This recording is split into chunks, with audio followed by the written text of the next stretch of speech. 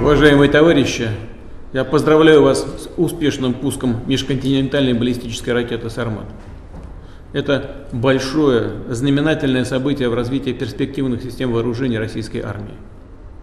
Новый комплекс обладает высочайшими тактико-техническими характеристиками и способен преодолевать все современные средства противоракетной обороны.